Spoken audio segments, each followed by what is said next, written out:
जी टिकेत आणि बच्चू भाऊंना जास्त ऐकता यावं, त्यांना संवाद इथल्या शेतकऱ्यांशी जास्त वेळ साधता याव्या, यासाठी आपण त्या सूचना द्याव्या लागल्या. यानंतर मी आदरणीय बच्चूभाऊ कडू यांना विनंती करतो की या ठिकाणी आपलं मनोगत, आपली भूमिका या ठिकाणी विशद करावी. कालपासनं उपोषण सुरू झालेलं आहे, उपोषणाचा दुसरा दिवस आहे. आदरणीय बच्चूभाऊ कडू.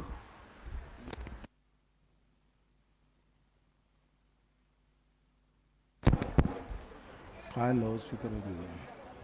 भारत मातेला विनम्र अभिवादन करतो.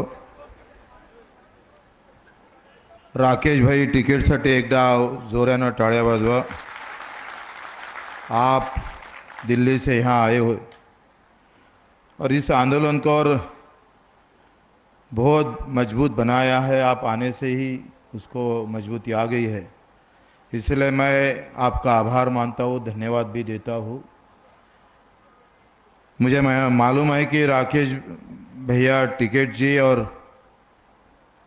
महेश भैया टिकैत जी, उन्होंने कहा था कि ये किसान तेरी एक नज़र तेरे हल पे रख और दूसरे अमेरिका की राजधानी वाशिंगटन पे रख.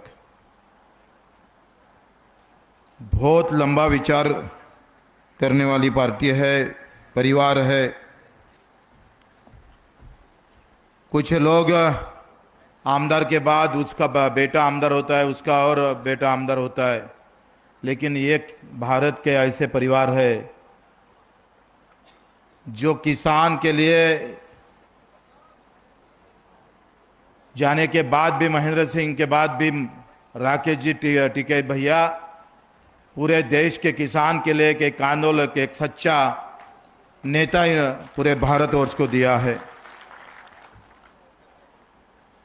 अभी हमारे नलौड़ी साहब ने जो कहा कि कुछ बातें ना करें, लेकिन हम दिव्यांगों का आंदोलन चला रहे थे, 20 साल से उसको चलाया. कम से कम जिसको पैर नहीं, हाथ नहीं, आँख नहीं, जो सुन नहीं सकता, उनके लिए मैंने 20 साल काम 200 गुने दाखिल कर दिए. और फिर इन लोगों को न्याय मिलने के लिए हमने पहली मांग रखी थी, दिव्यांग मंत्रालय निर्माण होना चाहिए. और जब सरकार बदली तब उन्होंने कहा कि पहले 15 दिन के अंदर हम दिव्यांग मंत्रालय देंगे. मैंने सोचा हम बदलाव जरूर होंगे, लेकिन हमारी मांग अगर आने वाली सरकार करती है तो क्यों ना थोड़ा उनके लिए अपन ने हाँ करना चाहिए. और हमने हाँ किया और दिव्यांग मंत्रालय देश के अंदर पहली बार स्थापित महाराष्ट्र में हुआ. हमने खुद के लिए नहीं किया है, हमने खुद के लिए सोचा भी नहीं उसके बारे में. हमने सोचा कि जिसके पास, जिसको पैर नहीं, हाथ नहीं, वो देख नहीं सकता, उनके लिए अगर कुछ होता है, आगे पीछे होता है, उसको संभाल लेंगे अपन, उसको संभाल कर और आगे जाएंगे. लेकिन इन लोगों को अगर दिव्यांग मंत्रालय मिल जाता है, क्योंकि इनके लिए कोई लड़ता नहीं, इनके वोट भी उतने नहीं होते हैं. एक गांव में 5-6 लोग होते हैं, पूरे देश के अंदर ज़्यादा से ज़्यादा 7-8 करोड़ लोग होंगे. और इनके लिए फिर अगर हम सोचे कि भाई हम ऐसा निर्णय क्यों लिए, कि अगर लिया तो लोग क्या बोलेंगे, ऐसे अगर दुधा मनस्थिति में थे हम कि नहीं देना चाहिए अपन ने ये सब. लेकिन हमने हम सब हमारे दिव्यांग भाई को पूछा. मैंने दिल्ली में भी आंदोलन किया था इनका, हम महाराष्ट्र सदन पूरा घेर लिया था, पूरा सदन हमने ताबे में लिया था. तब वहाँ के सामाजिक न्याय मंत्री हमारे पास आए थे, तब जाके 2016 का कायदा पारित हो गया. इसलिए कोई जानबूझकर हमारे खुद के लिए गलती नहीं है. हम ऐसी गलती जानबूझ के और हमारे खुद के लिए जिस दिन बच्चू कुड़ू करेगा, उस दिन बच्चू कुड़ू दुनिया में नहीं रहेगा, ये आपको बताता हूँ. देखो अभी एक किसान की लड़ाई है महाराष्ट्र में, तो मराठा वर्सेस ओबीसी. हमारे कुछ नेताओं ने इस तरह से दिमाग में डाल दिया है किसानों के. एक तरफ जात का फंडा लगा रहा है, दूसरी तरफ धर्म का झंडा हाथ में दिया है.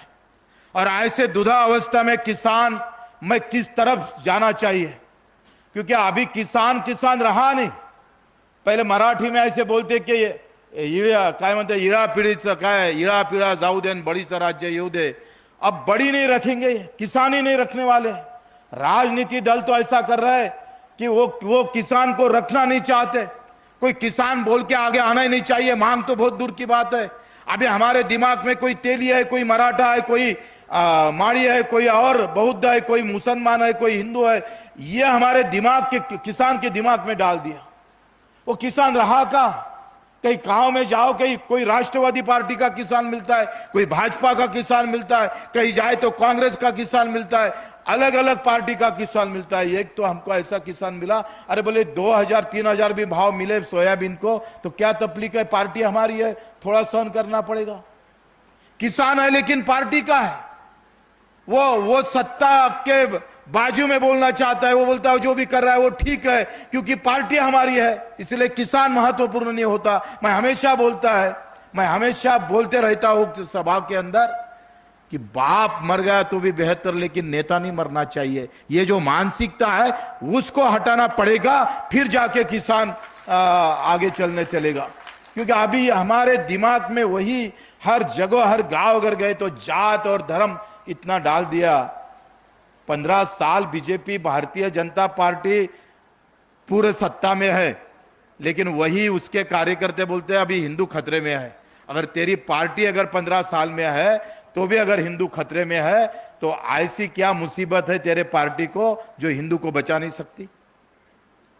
नहीं, यह सब गुमराह करने की बात चल रही है। और इसीलिए मुझे ऐसा लगता है कि हम अन्न त्याग आंदोलन मैंने रायगढ़ के पीछे भी वहां भी किया था जब सीएम की बैठक हुई, और बाद में और यह आंदोलन शुरू किया।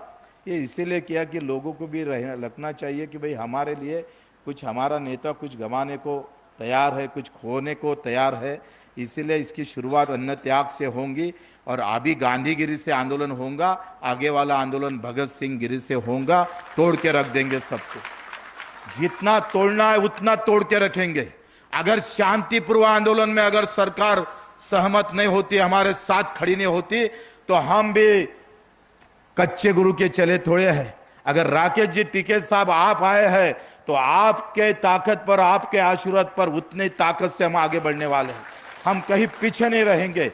यहां धर्मवीर संभाजी राजे का फोटो लगा है, बाद में भगत सिंह का फोटो लगा है, और जिस धरती पे खड़े हैं वो तुकडोजी महाराज की धरती है, जिन्होंने अपने किताब के पहले पन्ने पे किसान का फोटो लगा है। इसीलिए यहां से आंदोलन हमने शुरू किया है।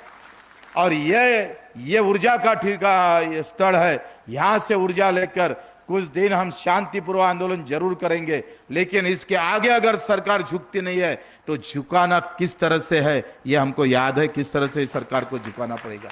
खाली आपका आशीर्वाद राकेश जी हमारे साथ होना चाहिए। आपने जिस तरह से आंदोलन किया, हम उसके लिए आपको सलाम करते हैं, आपको धन्यवाद देते हैं कि इस तरह से आपने, अभी किसान के लिए लड़ने वाला है ही नहीं, कौन लड़ता है? अरे ये आंदोलन अगर हम जात के नाम पर करते थे, धर्म के नाम पर करते थे तो मुसीबत हम लोग कम आए ये सोचना पड़ता था। क्योंकि धर्म और जात के नाम पर आंदोलन किए तो खुद होकर लोग खड़े हो जाते। अगर हक के लिए अगर आंदोलन करें तो लोग खड़े होने में इतने बड़ी प्रॉब्लम हो जाती कि अपने बैठ जाने की अवस्था हो जाती है।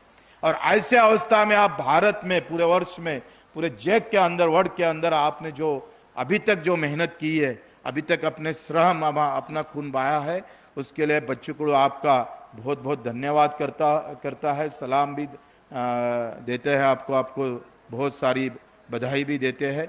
आप आए तो आप पहले नेता हो इस मंडप में, पहले दूसरे दिन ही दिल्ली से आप आए, हमारे लिए बहुत गर्व की बात है, हमारे लिए बहुत ऊर्जा देने वाली बात है।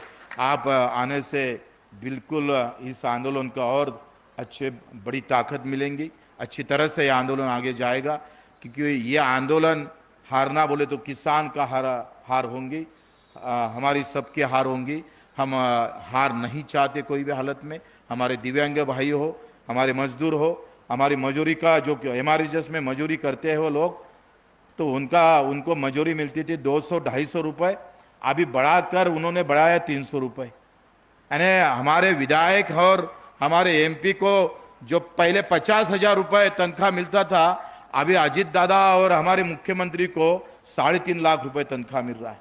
इनके जो पगार में बढ़त हो गई है वो 950% तक आगे पहुंची है। और हमारे किसान के फसल के जो बढ़त मिली है वो पीछे गई है।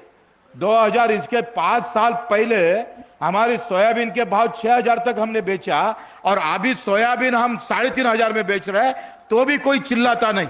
दुख इस बात का है कि भाव कम मिले इससे ज्यादा दुख है। कोई किसान चिल्लाने को तैयार नहीं, आगे उठाने आगे अगर कोई बड़ी बात करने को तैयार नहीं, ये सबसे बड़ी मुसीबत है। और इसीलिए मैं बोल रहा हूं कि मांग महात्मे की बात है। ये जो आंदोलन कर रहे हैं, जो हम सरकार को तो सुनाएंगे, लेकिन उससे ज्यादा महत्वपूर्ण है कि हम हमारे किसान का अस्तित्व निर्माण करना चाहते हैं इस आंदोलन के माध्यम से। और हम जो सरकार को बताने जा रहे हैं और लोगों को बताने जा रहे हैं कि हम और जिंदा है, मरे नहीं है। कुछ लोग मरे होंगे धर्म और जात के नाम पर, कुछ लोग मरे होंगे पार्टियों के नाम पर, लेकिन हम जिंदा है किसान और मजदूरों के नाम पर। हम इसके लिए यह आंदोलन अभी उसकी शुरुआत है। आप नलवड़े साहब, आप सभी मिलकर इसको महाराष्ट्र के साथ पूरे भारत में राकेश जी के साथ किस तरह से हम आगे जा सकते हैं, ये सोचकर आगे जाना। क्योंकि किसान के लिए आंदोलन करना बहुत कठिन हुआ है, इतना आसान नहीं है जो मुद्दे का आंदोलन करना। जात और धर्म का आंदोलन करने में कोई ज्यादा मुसीबत नहीं होती। जात वाले खड़ा हो जाते, धर्म वाले खड़ा हो जाते, झंडा बताए तो लोग आकर बड़ा माहौल बना लेते हैं।